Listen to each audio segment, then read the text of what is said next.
The box of chocolates is almost empty.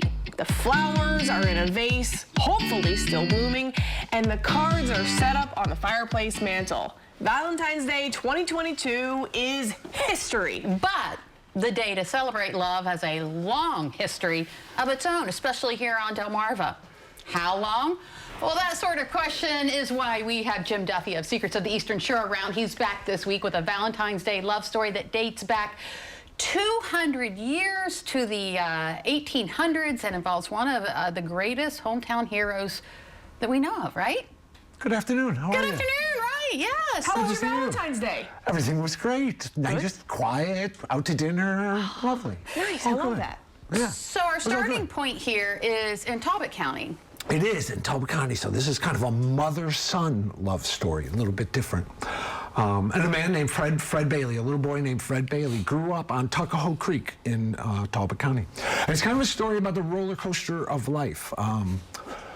You would think that being born into slavery, not knowing who your father was, living in a one-room cabin, your mother's always kind of missing in action because the owner kind of assigned her off to other farms all the time. You would think that would be like the bottom of life's roller coaster, right? Yeah. But in Fred Bailey's memory, it was actually the top of the roller coaster. He lived along the creek, in the great outdoors.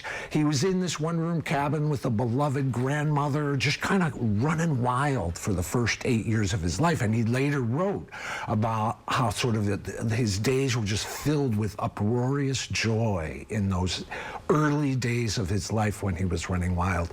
He has very funny bits about how he didn't have to learn how to use fancy silverware because they didn't really use silverware. It's kind of a bittersweet sort of thing. He didn't have to learn how to recite poetry for aunts and uncles because no one cared and they couldn't read and all that.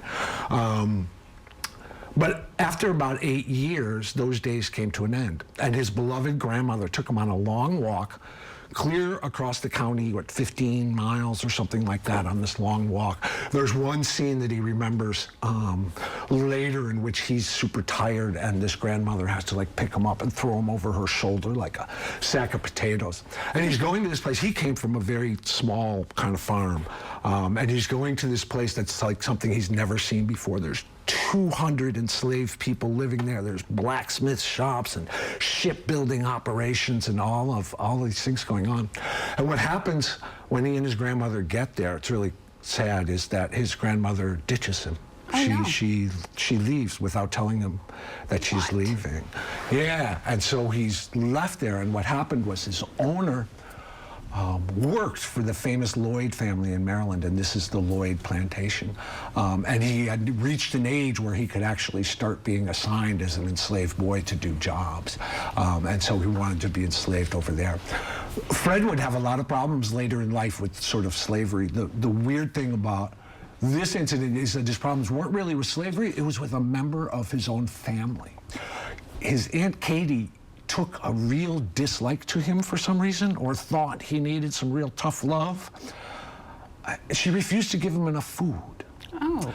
And when she did give him food, she didn't protect him from like the other boys, older boys and bigger boys who would steal his food. This actually got to be a really bad situation where he ended up like kind of fighting off dogs and stuff for spoiled meat and foraging in creeks for little shellfish and things like that so that he'd get enough to eat. And it went on for months. And then that mother that he barely knew, one day, she shows up out of the blue.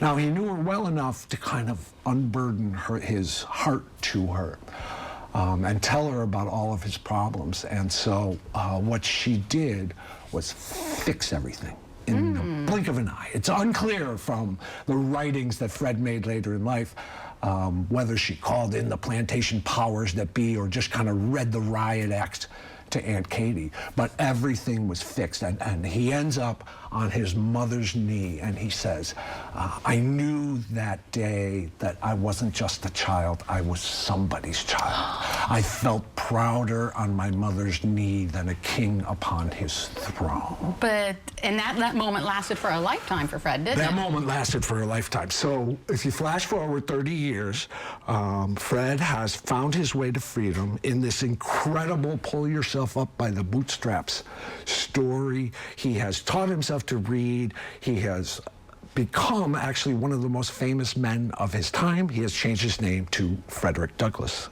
the orator and the writer. So he's in a very different place than he was back on Tuckahoe Creek, right? Yeah.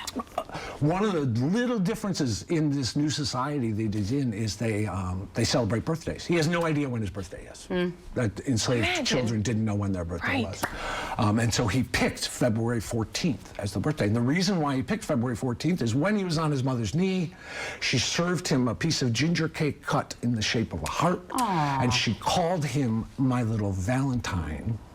And it's just kind of just a lovely story in the whole horrible thin atmosphere of slavery. It's just a lovely thing about what a difference and even an absent mother through no fault of her own can make in the life of a child by just doing the right thing at the right moment. That truly is a love story. That's incredible.